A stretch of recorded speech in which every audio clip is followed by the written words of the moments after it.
Once again, thank you so much for taking the time to dial into today's session. I'll just give a brief background of the Daures Green Hydrogen Village, what we intend to achieve with these seminars, and then I'll hand over to Aina, who will be presenting today's topic. So the Daures Green Hydrogen Village was a successful participant in a tender process which was run between the German and Namibian governments, of which the village is the recipient of grant funding and is sponsored by the BMBF. The funding is being implemented through SASCA together with the support of the Namibian government. We are in the process of starting with our project development phase. At present, actually, we are we are in the process of assessing construction bids, actually, which would enable the construction of the first phase of the village. We've decided to also create this seminar podcast session, which we'll be hosting on a monthly basis, where we will essentially be sharing information around various aspects that relate to the development of green hydrogen projects. So the series is called Going Green in Namibia, and this will be the Daures journey. I will be the moderator. Aina Karuma will be the presenter. The intention is for us to have about a 40-minute presentation from Aina. Thereafter, we will open up for any questions. If you do have questions, please post them in the chat. Once Aina is done with her presentation, we can open up the floor, and I will assist with moderating a question and answer session. Okay, thanks. Aina, over to you.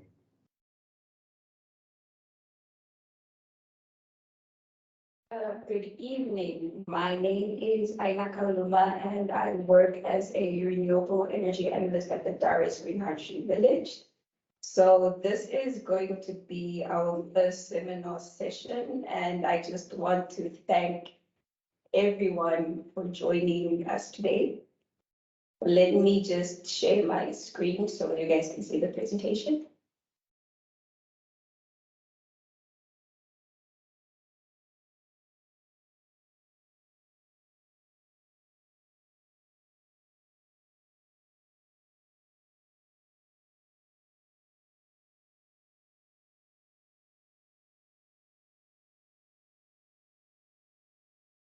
So what is green hydrogen? I'm sure everyone is wondering what green hydrogen is and what the hype has been about this element that's been all over the news.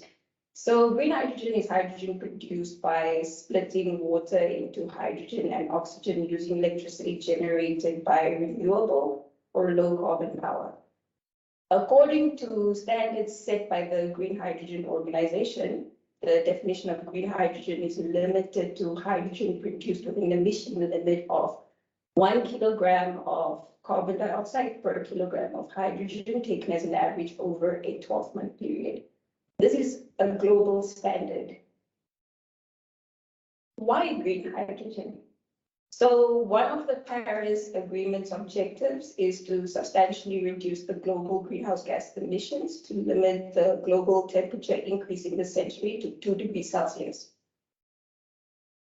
Energy is one of the sectors that produces the most amounts of global greenhouse gas emissions, and its value is up to 73.2%. And within the energy sector, transport takes up about 16.2%. And in order to decarbonize this sector, we need a high energy density fuel, and hydrogen happens to have all the qualities that are necessary for this decarbonization process.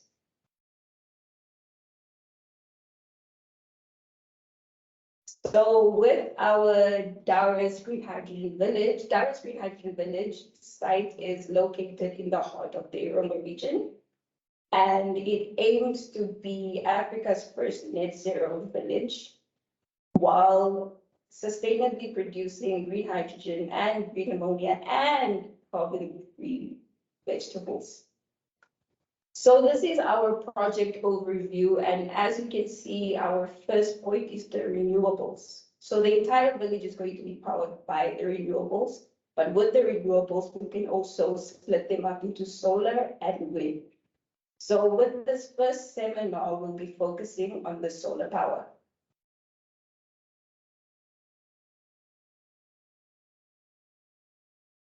What is solar power? Solar power is the conversion of energy from sunlight to electricity using photovoltaics or indirectly using concentrated solar power. The electricity is generated by solar cells through the conversion of photons by the photovoltaic effect.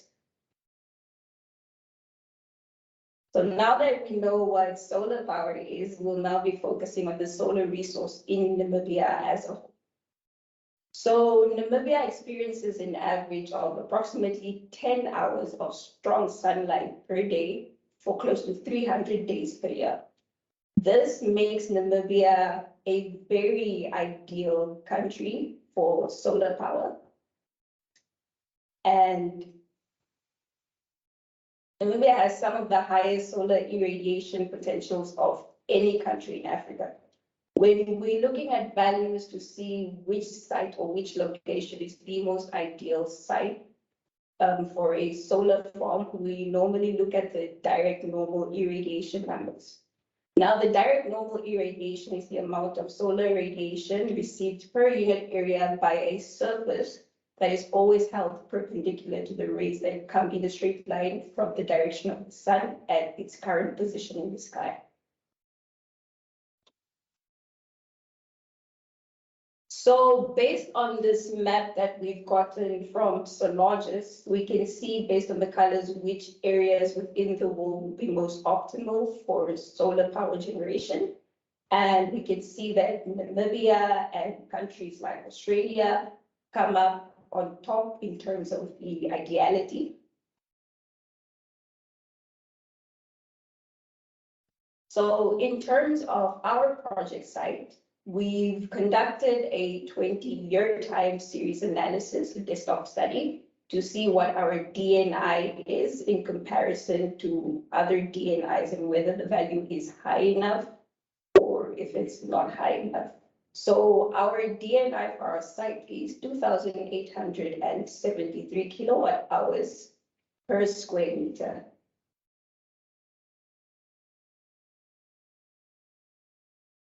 Through the Sologis website, which is a website that you can use to get real-time values for DNIs and global and GHIs and just solar readings, we have checked the values for the site for Namibia and for global and regional sites as well, just to compare the values. And we can see that from our site, our DNI is about 3 times as much as the DNI that you find in Germany. And that's one of the reasons why our site is so suitable for a solar farm.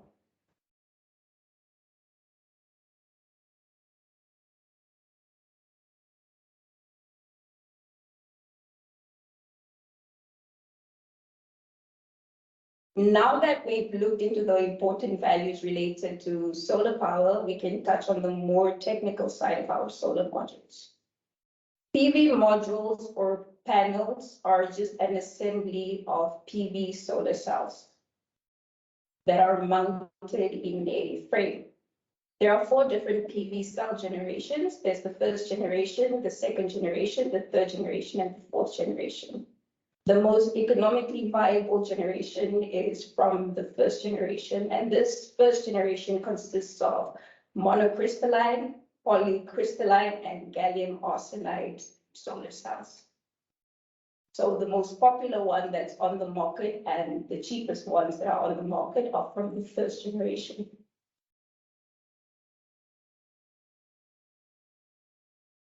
Solar modules also have 3 different racking systems, or you can call them mounting systems. The 3 different types are the fixed tilt angle racking systems, the one-axis tracking and the two-axis tracking racking systems.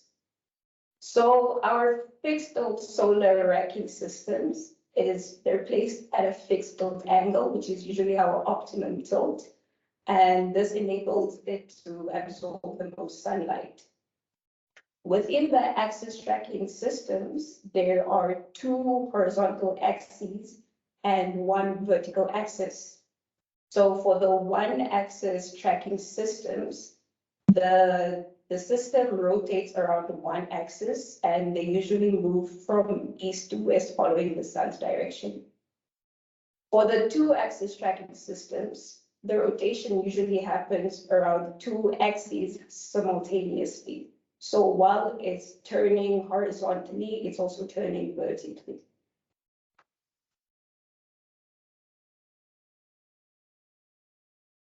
This is just a picture of our site that we like to show people. You can see that there's vast land and it's empty as well. So some of the advantages and disadvantages of our tracker systems are like our solar trackers fully utilize the sun peak hours. Therefore, they increase the efficiency of our PV projects. Our trackers can also overcome the shading problems and better utilize the land, which also adds to an increase in the yield. Trackers can overcome the shading problems and have better, I'm so sorry, I already said that. The reliability of solar energy in poorly suited locations increases with the use of trackers. Fewer solar panels with trackers are needed to increase the efficiency when compared to fixed tilt systems.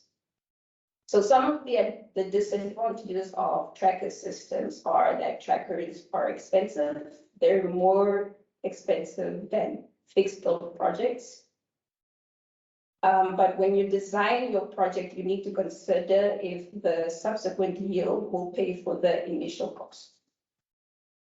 Another disadvantage of the tracker system is that the maintenance of solar trackers costs more than that of fixed systems.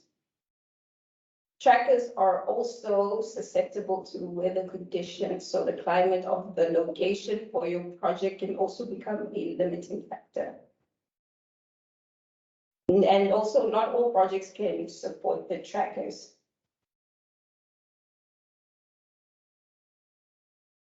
For our solar site optimization, can we all just please mute our mics? I'm so sorry. Okay, so for our site optimization, we use the Bloomberg terminal. And this Bloomberg terminal is used to compare the capacity factors and the power generation of the different types of module tracking systems. Before I even get into this, I'll just define what the capacity factor is. So the capacity factor is the ratio between what a generation unit is capable of generating at the maximum output versus the unit's actual generation output over a period of time. For a more practical example, I will demonstrate the use of the solar capacity factor tool from Bloomberg to showcase the difference in capacity factors of the different tracking systems. Yes.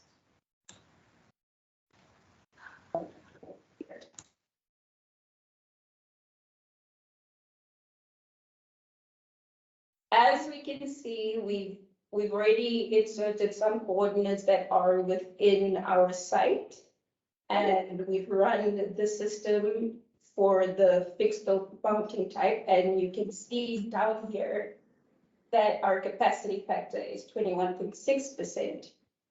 But now, if I were to change this to a single axis tracking, which is a one axis tracking system, and I run the system, this takes a few minutes to run.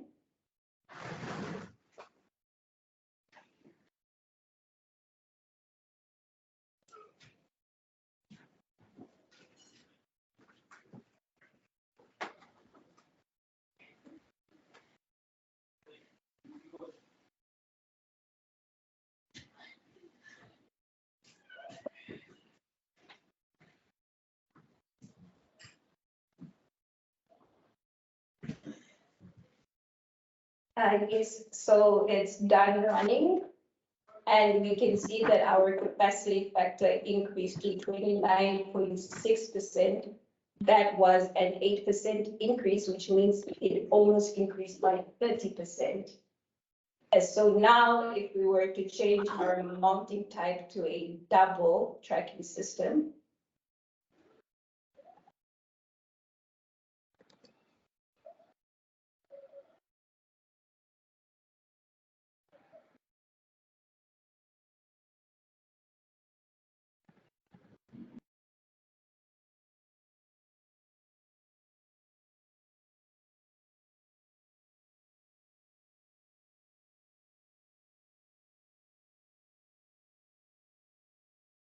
this is run over 10 years, just by the way. So this is a 10-year average.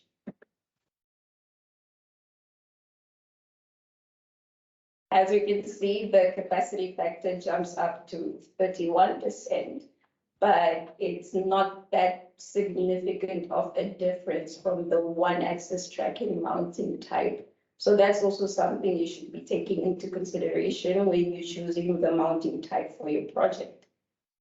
Is the energy yield that you're getting with the money you're spending.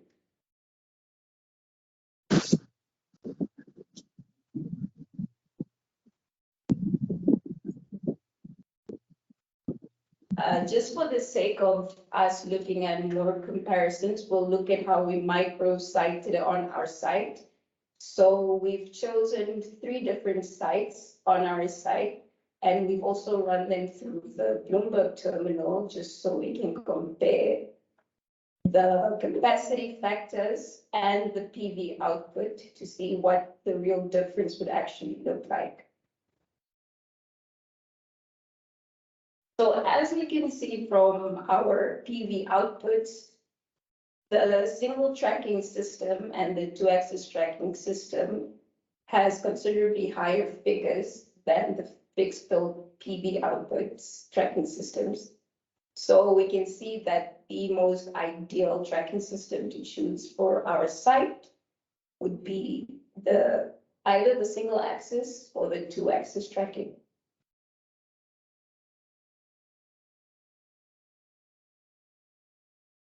So for the capacity yield, we can also see that for all our sites, our capacity yield for the fixed tilt capacity yield, it's all under 25%. But for our single axis tracking capacity yield, it is over 25% and also sometimes over 30%. And this is usually during summer when your days are longer, so we get more sun days and we get more radiation, more solar radiation. For the 2-axis tracking capacity yield, we can see that the numbers look very similar to the single axis tracking capacity yields.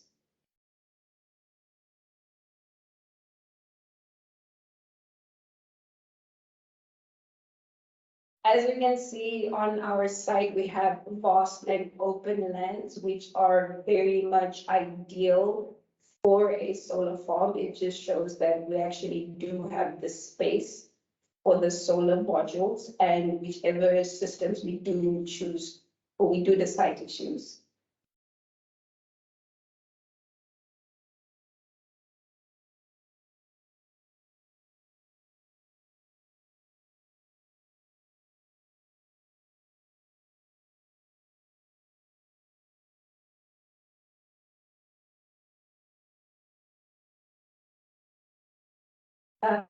I'll just quickly ask if we take a slight pause so I can fix the presentation because it seems to be glitching a bit. My apologies.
Okay, Aina, I think while you're setting up or attempting to reshare the presentation, there's actually a question in the chat which you could potentially address right now. The question says, and Aina, you're on mute. The question says,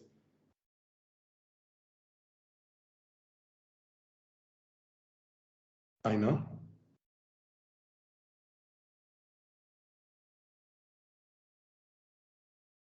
Yes, I can hear you. Oh, okay, thank you. The question says, and it's from Anil, is a 28-year time series analysis still relevant considering the change in weather patterns? And how can we mitigate this variance?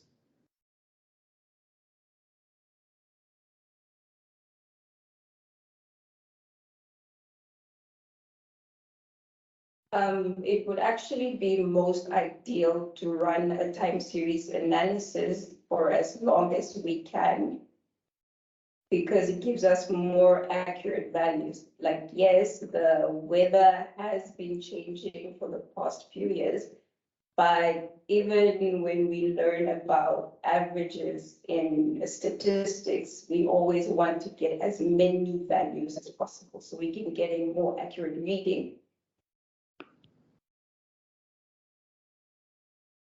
100%, and I believe you can then also, mitigate the variance with setting up actual trackers on your site. For example, various MetMasts in the market today also have the ability to capture not only wind readings but also solar radiation readings.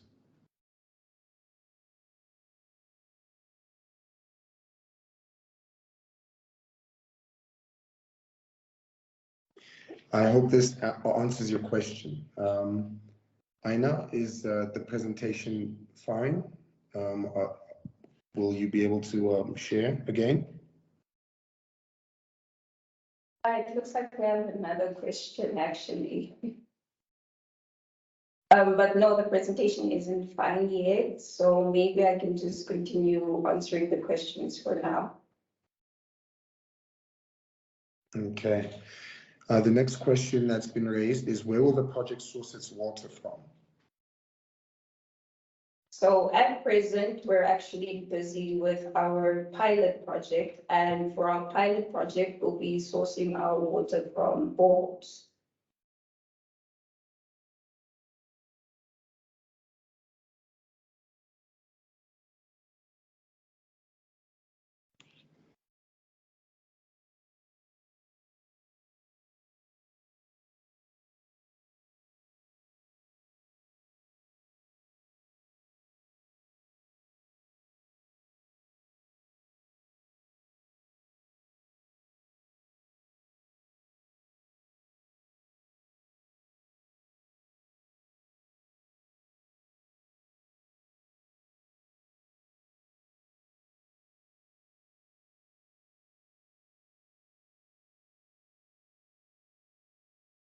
Can you see my slides? Yes, we can. Okay, it seems as though if I go in full screen, that's when the issue's coming, so I'll just have to present from this slide. So I hope the letters are legible. Okay, so for our tracker system considerations, we have a few factors that we have to consider. One of the factors being costs. So panels with the solar tracking cost more to purchase and to maintain. Because they generate more energy, this could outweigh the introductory costs. Another factor that we take into consideration is the land availability.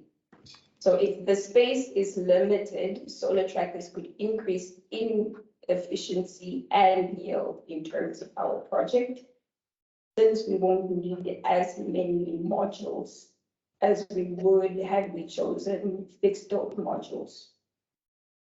Another factor would be our terrain.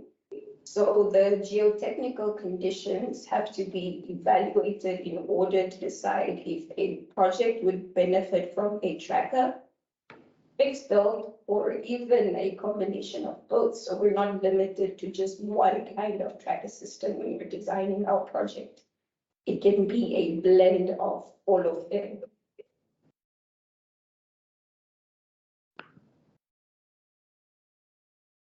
Another tracker system consideration is obstructions. So when you aren't able to remove sources of shade at your site or at your location, then solar trackers can also be used to counter this issue. Because with shading, once your panels are shaded, they experience a loss and they're less efficient as well. So overall, there is no one-size-fits-all solution when it comes to designing a solar farm. Our net capacity factors, our power generation, the size and the terrain of the available land, the number of solar modules needed to reach the projected power output, and the costs of the solar modules have to be taken into consideration before finalizing the choice in solar module and tracking system types for your project. So this is the end of my presentation, and I will now open the floor up to even more questions than we already had beforehand. So I'd just like to thank you for granting me the privilege to present to you guys today. And if you would like to get this presentation, you can just email me. My email is here, but I'll also write it in the chat. You can just email me and I will share a public presentation with you. Okay. Thank you very much, Aina.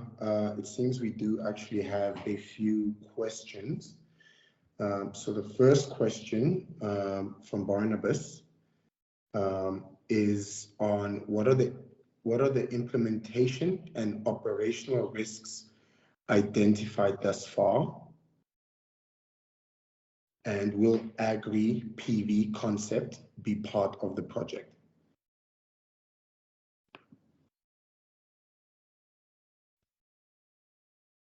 Okay, so perhaps maybe I can take the first portion, Barnabas.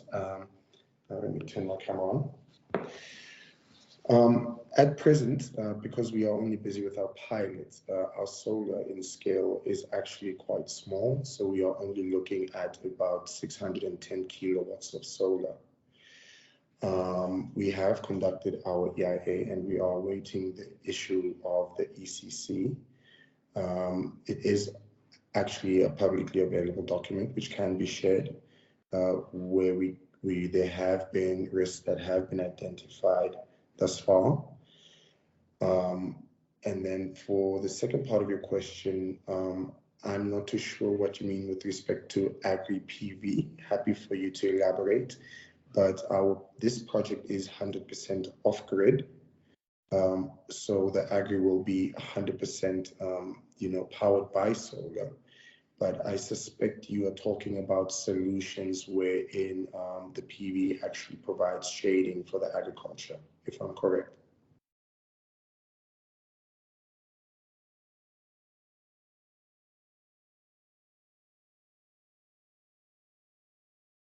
Okay. Aina, we've got a question from Emil. I can take that. Emil, I think that may be a misunderstanding. Site 2 will not be planted into a river. I'm not too sure if there's maybe further context you wish to potentially provide around the question.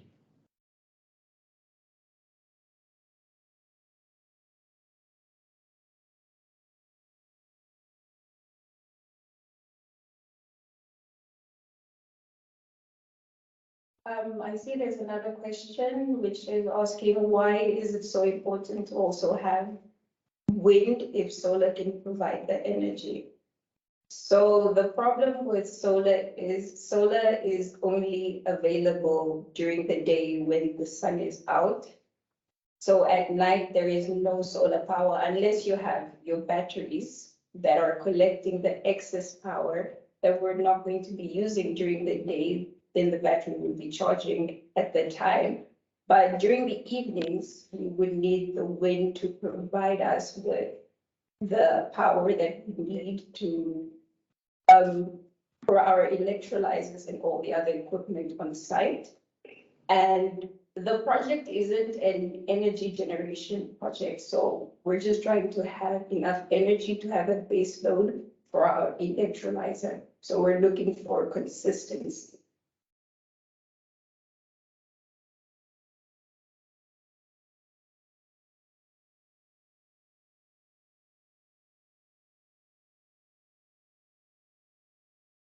Okay.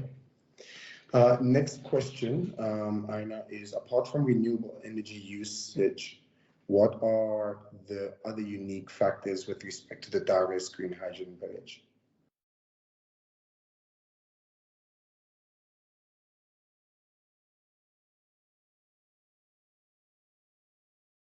So we'll actually also be having, there's also an agricultural component to the project, and with the agri, we'll be producing the first carbon-free vegetables in Namibia and in Africa, unless I stand to be corrected. So that's also another uniqueness of the Daures Green Hydrogen Village. Also allow me to elaborate and add on. So, I mean, yes, apart from renewable energy usage, some of the uniqueness with respect to the project is one, there has been no production of green hydrogen, no green ammonia in Namibia or, to my mind, sub-Saharan Africa to date.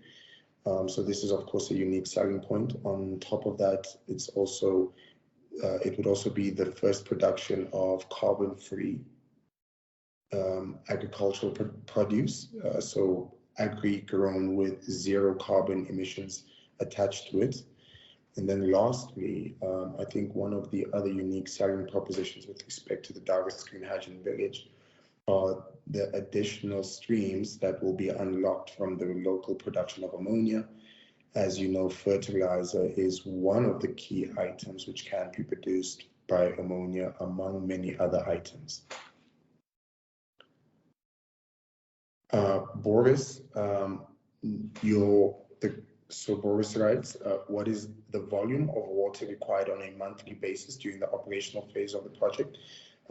Unfortunately, Boris, we are not at liberty to provide that information at this stage. It should also be noted, that with a project of this form, there are multiple iterations and multiple considerations ongoing. It would not be a fair representation for us to confirm what the water volumes required would be.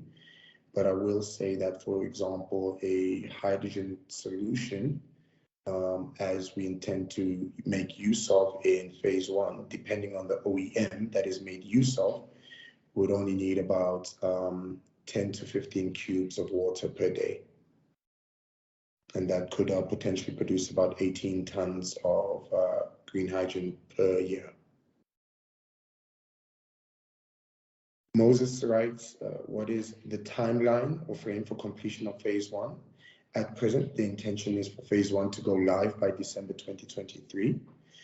There may be slight variance depending on some of the long lead items and their deliverable times. But for all intents and purposes, the Daures Green Hydrogen Village is planning to commission the facility in December this year.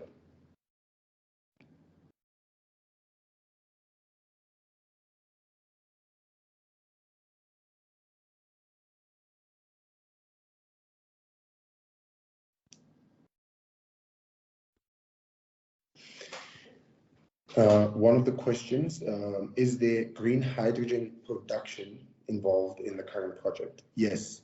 So for all intents and purposes, the ultimate purpose of the project is to produce green hydrogen as well as green ammonia. There is a research component to the pilot. I would not want to preempt future slots where our colleagues from both the University of Namibia and University of Stuttgart will certainly make use of this platform as well to share further light on some of the research activities which they will be leading and facilitating on site as part of this project. I do note that Dr. Shafuda is on the call. I don't know if it's fair for me to put him on the spot though.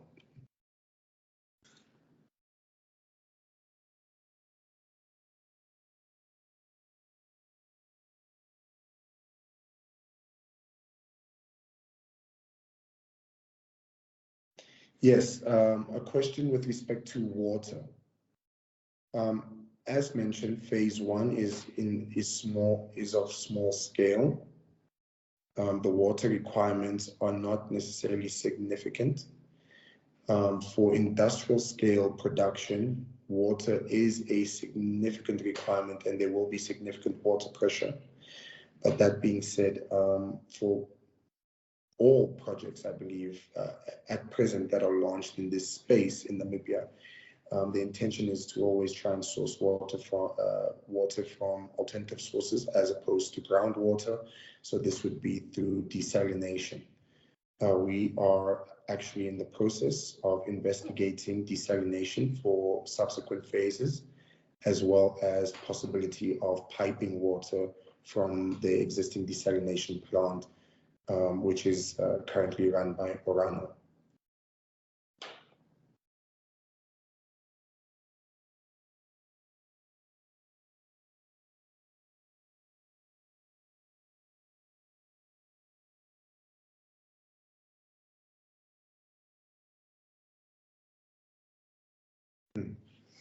Okay, we do have quite a few questions, but not too many relating to solar, which was the topic for today's conversation. But I will try and speak to, or Aina and myself will try and speak to as many of them as possible. One of the questions, other than fertilizers, what else can be produced from ammonia? So ammonia is also used in the production of blasting explosives. It's the predominant explosive that is used in the mining industry for blasting. Ammonia is also used in the production of cleaning detergents, the manufacturing of plastics as well. So there are multiple uses, and these are just to name a few. There are multiple uses for ammonia. This project intends to investigate the feasibility of trying to unlock many of these items on a small scale, hopefully unlocking industrial production of course, ammonia, as well as a variety of its derivatives. The agricultural project for the agricultural sector or portion of this project will amount to 2 hectares in size. But as mentioned earlier, with all types of project developments, there are multiple iterations of the project. This is not firm yet and will be finalized over the coming months.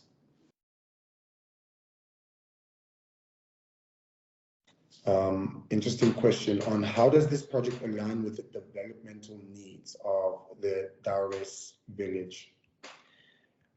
So I must preface my comment by saying that in actuality, there is no Daures village.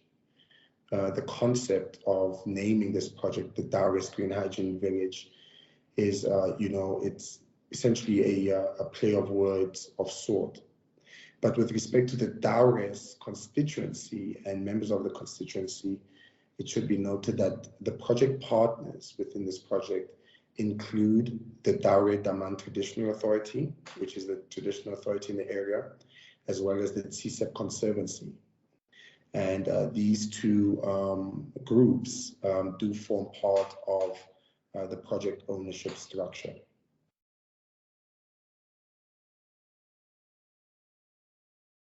Okay, so I know we do have a question here on solar.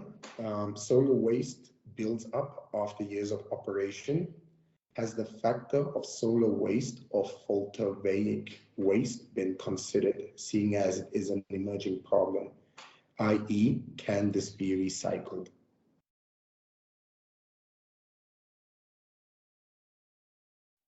Some solar modules can actually be recycled, but not the module as a whole, just the components within the module, like the metals that are used.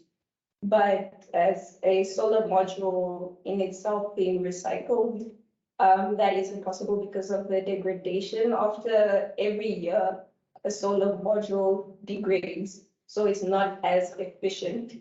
So it's just the parts that we can recycle.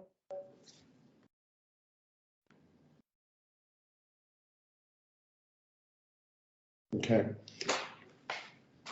The next question, have you used decadal data for site analysis, or are you looking at running this?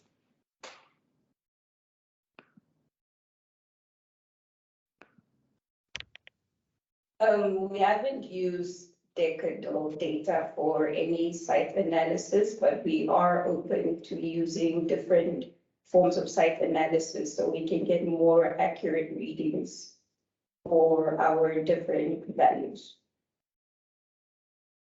Okay. And then another question, if successful, will there be other locations you'll consider for another project?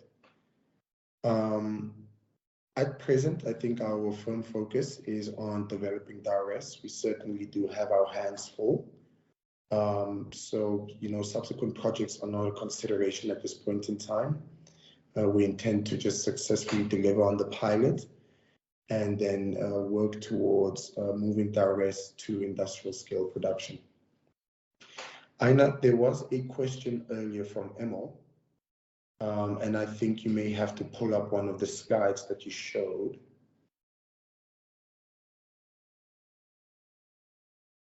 Which showed actually the micro-siting of the solar site.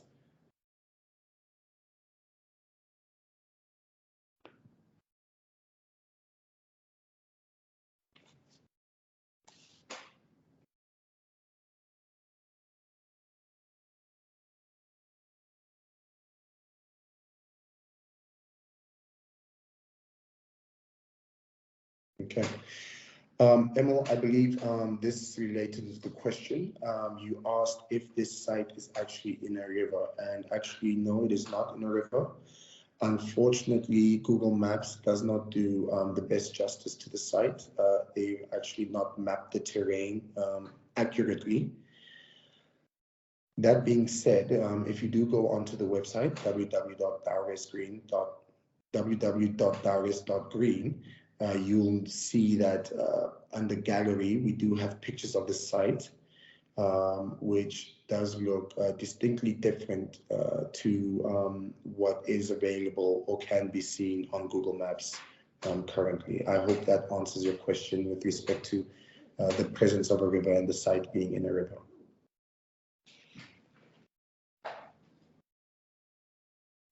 Okay.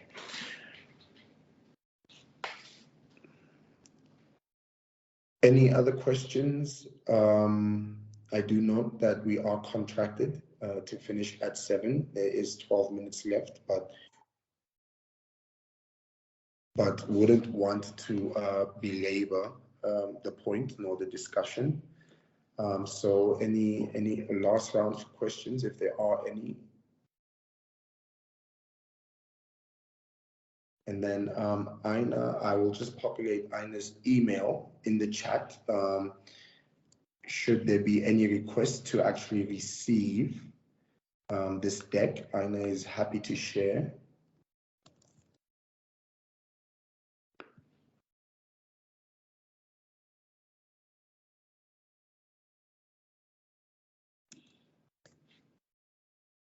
Okay. Noting that there's no more further questions or comments in the chat, I believe then we'll close off on our first seminar. And we hope to see everyone again next month, where we'll be delving into another topic with relation to the production of the development and the production of a green hydrogen project in Namibia. Sorry, Jerome, there's a question for you. Oh, okay.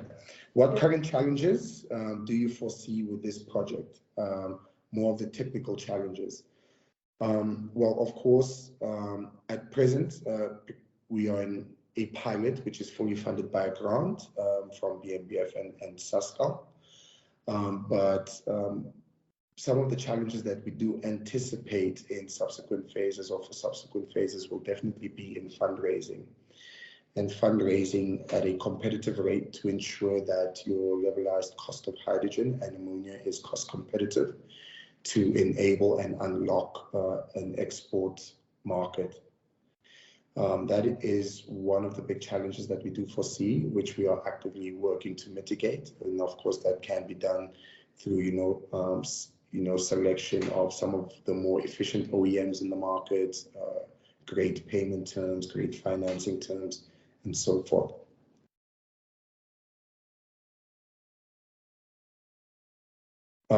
Aina, there is a question about what excites you most about working on this project? I think one of the things that excites me most about working on this project is the opportunity to actually build a community, or better, a community within Namibia that is very much underprivileged and overlooked. And also just the whole capacity building as a whole and the skill retention. That's been pretty exciting. It is very exciting to be a part of, and just to be on the forefront of something within Namibia. Like, this has never been done here before. Personally, for myself, I think what really excites me is that, this industry presents Namibia with a unique opportunity to make the best of its natural endowment.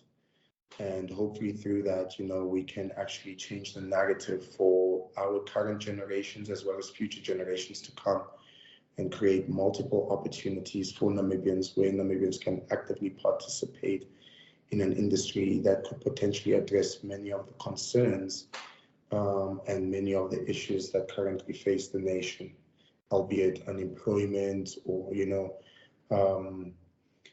not sufficient opportunities and so forth. So I encourage all Namibians to try their utmost best to find ways how they can participate and position themselves to potentially participate in this industry as it starts to gain traction.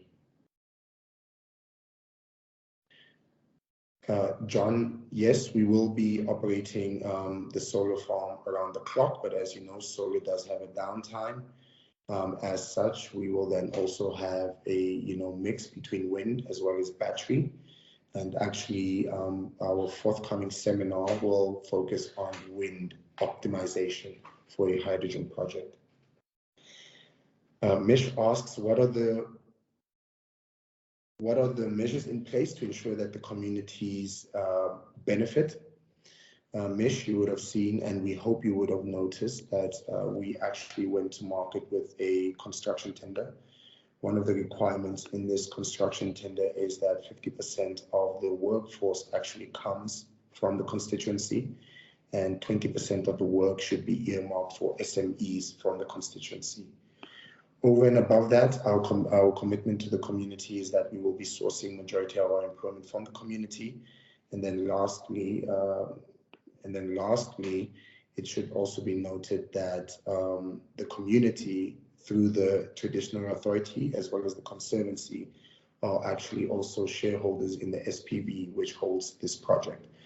So directly, any benefits to be derived from this project will also directly benefit those community representing organizations. And then secondly, yes, heritage issues have been looked into. It has formed part of our EIA, and we are actually in the process of engaging the Heritage Council for recommendation for approval. Okay, that being noted, I would like to thank everyone for joining, and we look forward to having you at the next session. Thank you very much.